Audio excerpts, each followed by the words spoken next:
여기는 메가시티.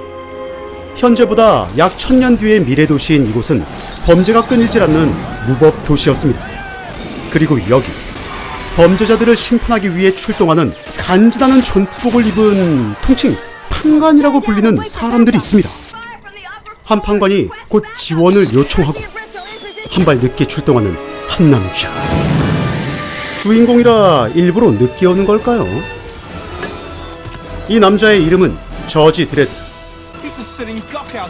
내가 곧 법이다! 드레드가 나타나자 범죄자들은 겁을 먹기 시작합니다.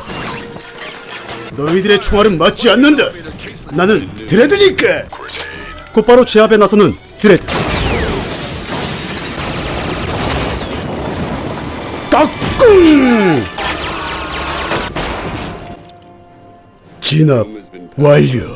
역시나 유명한 판관답게 범죄자들을 순삭해버리는군요.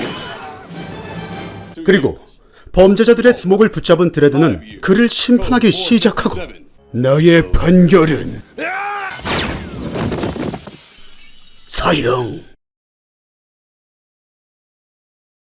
이제 한 건 해결한 드레드가 본부로 돌아가려던 그때 스톱! 지나가는 음식 자판기를 세우는 드레드. 나와 이 새끼야. 안에 누가 있네요. 이 남자의 이름은 퍼거스. 사실 퍼거스는 테러에 말려들어 자판기에 숨었을 뿐이었지만 드레드는 퍼거스에게 공공기물 파손죄로 징역 5년. 데려가라. 세상에, 이게 법이라니. 그리고 여기 영화의 또 다른 주인공 리코가 동네 무기점으로 향하는군요. 자신의 소포를 찾으러 왔다고 말하는 리코. 리코가 받은 소포는 판관의 장비들이었습니다. 그렇게 무기를 챙긴 리코는 구석에서 무려 60년 전에 만든 로봇 친구를 만나게 됩니다. 그리고 얼마 뒤 두 노인이 대화를 나누고 있던 그때 드레드 등장! 노인들을 죽이고 사라지는 드레드. 이게 무슨 일일까요? 다음날 아침, 순찰을 돌던 허쉬는 면허정지 상습범을 만나게 되고 곧이어 등장하는 드레드. 드레드는 즉시 판결을 내립니다. 스르탄. 이건 뭐 무법자가 따로 없네요.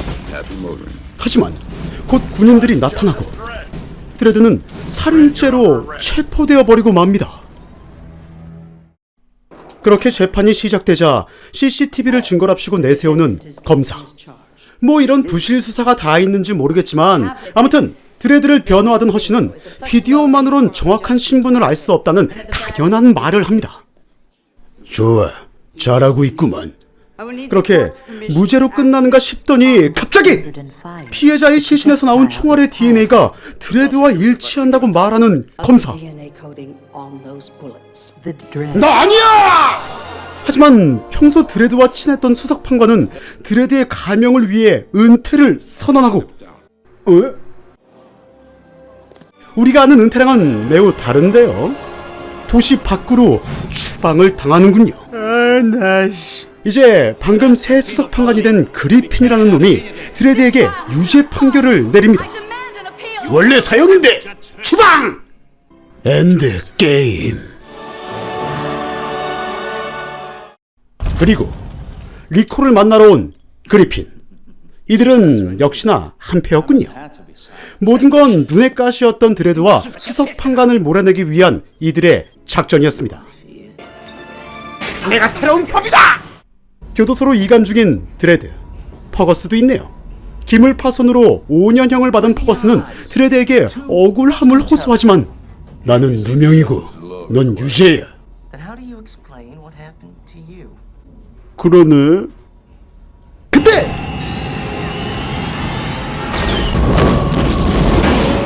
수송선을 폭파시켜버리는 이상한 새끼들. 드레드와 퍼거스는 어딘가로 끌려왔습니다. 이 이상한 놈들에게 납치를 당한 모양이네요. 이들은 엔젤 패밀리로 도시 밖에서 악명 높은 식인종이었습니다. 그렇게 위기의 순간 허술한 호박을 풀고 반격하는 드레드. 그냥 사망, 둘째 사망, 그리고 아빠 사망. 모험을 떠났던 수석 판관이군요. 그렇게 재회의 순간 막내가 살아있었네요. 엔젤 헤바! 엔젤 스매시! 엔젤 러쉬! 결국 드레드의 전기 공격에 사망하고 맙니다. 수석 판관은 죽기 전 드레드에게 모든 것을 털어놓습니다. 정의사회 구현을 위하여 완벽한 판관을 만들고자 자신의 DNA로 드레드와 리코를 만든 것이라고. 한마디로 이분이 드레드와 리코의 아버지였던 것입니다. 하지만 드레드는 정의로운 마음을, 리코는 악한 마음을 가지고 태어났다고 말하는 아버지. 이제서야 자신이 누명을 쓴 이유를 알게 된 드레드. 전부 사형! 드레드와 퍼거슨은 다시 메가시티로 들어가기 위해 소강로를 통과하기로 결정합니다. 잠깐! 왜 새끼야! 나한테 사과하기 전까지 절대 움직이지 않을 거라고! 미안해! 돌진! 불 따위로는 스텔론 형을 막을 수가 없군요.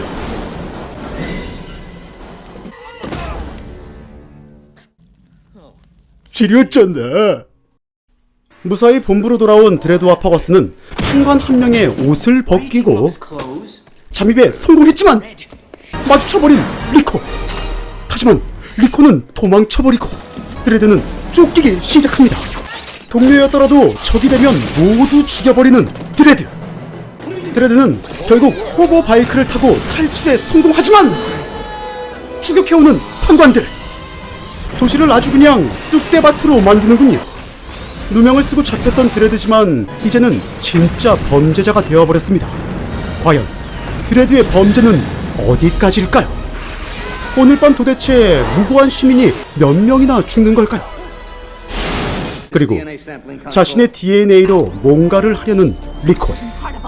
리코와 그리핀의 계획은 도대체 무엇일까요? 영화 저지 드레드였습니다. 이 영화는 1995년 작품으로 당시 최고의 스타였던 실베스타 스텔론 주연의 영화입니다. 미래를 모티브로 제작된 SF 영화로 나름 화려했던 CG와 미래지향적 의상 등 볼거리가 상당히 많고 영화의 인기도 상당했던 걸로 기억합니다. 주 내용은 먼 미래의 지구의 종말이 가까워지자 인류만의 새로운 법이 생겼고 그 법을 수호하려는 판관들의 이야기입니다. 또한 리코와 드레드의 탄생 같은 DNA, 복제인간 등의 어려운 소재를 다루고 있죠. 하지만 너무 판을 키운 나머지 영화의 내용이 산으로 가버린 감도 없진 않습니다. 1시간 30분의 러닝타임 중 5분도 채 되지 않는 엔딩은 마치 재난영화 투모로우의 결말을 연상시키죠. 조금 스포를 드리자면 사실 리코의 계획은 완벽했습니다. 판관의 복제까지 성공하려던 찰나 의문의 폭발이 스텔론 형을 도와주며 영화는 급속도로 끝나버립니다. 주인공은 우주의 가호라도 받은 걸까요? 그래도 킬링타임용으로 볼만한 영화 저지 드레드의 스토리텔링을 마치며 전 다음에 재미있는 영화로 찾아뵙겠습니다. 저지 드레드